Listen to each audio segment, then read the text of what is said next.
তীরন্দাজি খেলতে গিয়ে ভয়ঙ্কর বিপদের হাত থেকে রাঙ্গাকে এবার বাঁচালো একালব্য। হ্যাঁ বন্ধুরা, এমনটা দেখতে পারবে আজকের পর্বে। বিস্তারিত জানতে ভিডিওটিতে লাইক দিয়ে চ্যানেলটিকে সাবস্ক্রাইব করে পুরো ভিডিওটি তোমরা দেখতে থাকো। গল্পের শুরুতে আমরা দেখতে পারবো রাঙ্গা চলে আসে তার জিনিসপত্র নিয়ে। তখন কুসার বলতে লাগলো, হেই তো রাঙ্গা এসে গেছে। এবার রাঙ্গা তুমি সবাইকে বুঝিয়ে দাও তো কি করে কি করতে হবে, আর তোমাদের সমস্ত জিনিসগুলো ঠিক আছে কিনা সেটাও একবার চেক করে নাও। তখন রাঙ্গা ব্যাগের মধ্যে সবগুলো চেক করতে থাকে। এইদিকে ঈশা খুব মন খারাপ করতে থাকে আর রাঙ্গার দিকে এক নজরে তাকিয়ে থাকতে থাকে। রাঙ্গা সব কিছু চেক করার পরে বলতে লাগলো, হ্যাঁ ম্যাম সব কিছু ঠিক আছে। এই ঈশা, আমরা না এমন একটা খেলা খেলবো যা দেখে সবাই যেন মুগ্ধ হয়ে যায়, সবাই যেন বলতে পারে আমাদের মতো খেলাটা যেন কেউ দেখাতে না পারে। আর অনেক লোক আসবে, তাই আমাদের খুব মন দিয়ে কিন্তু খেলাটা খেলতে হবে, বুঝতে পারছিস? ঈশা তখন রেগে রাঙ্গার দিকে তাকিয়ে থাকে। তারপরেই বলতে লাগলো, ঠিক আছে তাহলে আমরা এবার খেলাটার জন্য প্রস্তুতি নিই। এই কথা বলে যখন সবাই হাতে হাত মেলাতে থাকে, ঈশা তখন কিছুতে হাত মেলায় না। তখনই রাঙা বলতে লাগলো, এই ঈশা, তুই তো এমনিতে খুব ভালো খেলোয়াড়, কিন্তু সব সময় যদি এই খেলা ভালো করতে হয় তাহলে মনের মধ্যে কোনো হিংসা রাখতে নেই, বুঝতে পারছিস?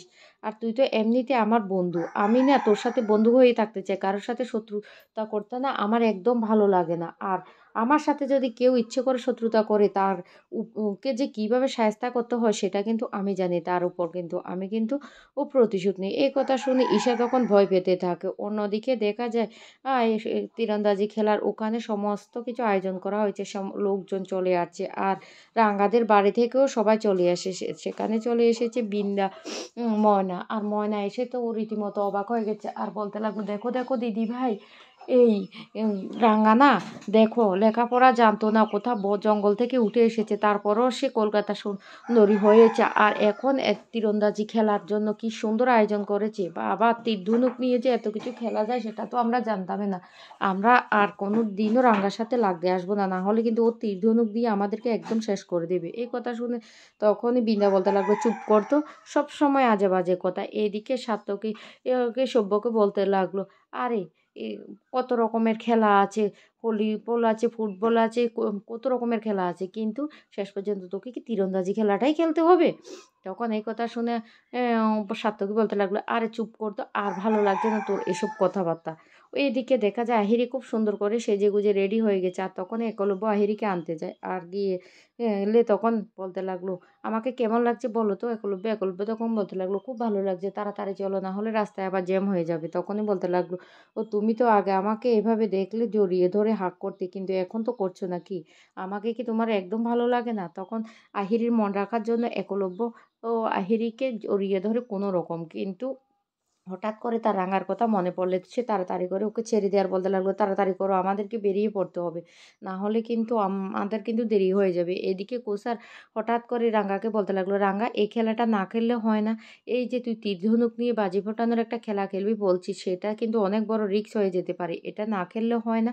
তখন বলতে লাগলো, তুই কেন এত চিন্তা করছিস রে কোসার দিদি, তুই একদম চিন্তা করবি না, দেখবি আমি আছি তো, সব ঠিক হয়ে যাবে। তারপরে সবাই কিন্তু বসে পড়ে সে। আর এইদিকে ময়না বারবার করে আবারও বৃন্দাকে বলতে লাগলো, দেখ দেখ দিদি কিভাবে রাঙ্গাতি ধনুক নিয়ে বেলুন ফাটানো থেকে কত রকমের কৌশল দেখাতে শুরু করলো। না না, এবার থেকে রাঙ্গার সাথে আমরা কিছুতে পেরে উঠবো না। আরে বাড়ির সবাই তো এবার বলবে রাঙ্গাই সব কিছু করে, আমরা কিছুই পারি না। এই কথাগুলি বলতে থাকে, তখন বৃন্দারও মনটা খারাপ হয়ে যায়।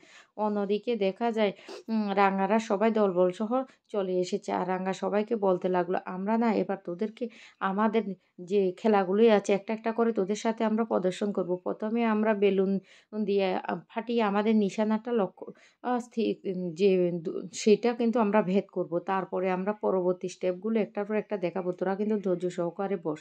এই বলে প্রথমে বেলুন ফাটিয়ে তাদের নিশানা ভেদ করে। এদিকে রাঙ্গার শাশুড়ি খুব খুশি হয়ে যায় আর বলতে লাগলো, দেখো এই ছোট্ট মেয়েটাকে একদিন আমি কাছে যখন এসেছিল তখন কেমন ছিল, আর এখন এই মেয়েটা দেখো সবার মুখ উজ্জ্বল করছে। এই বলে কান্না করতে থাকে। তখন একলব্যের বাবা বলতে লাগলো, ও তুমি কান্না করো না, দেখো ও কি সুন্দর করে খেলা করছে। তারপরে তারা একে একে সমস্ত খেলাগুলি দেখাতে থাকে। তারপর রাঙা বলতে লাগলো, এবার আমাদের শেষ খেলাটা, সেটা হলো আমরা তীরের মাথায় করে বাজি ফাটিয়ে আমাদের মনের যে কথাগুলি সেগুলি আমরা ফুটিয়ে তুলবো। তোরা কেউ ভয়টাও পাবি না, কিন্তু আমি বলে দিলাম। আমরা তাহলে আমাদের খেলাটা শুরু করছি। এইদিকে ঈশা খুব খারাপ নজর রাঙ্গার দিকে তাকিয়ে থাকে।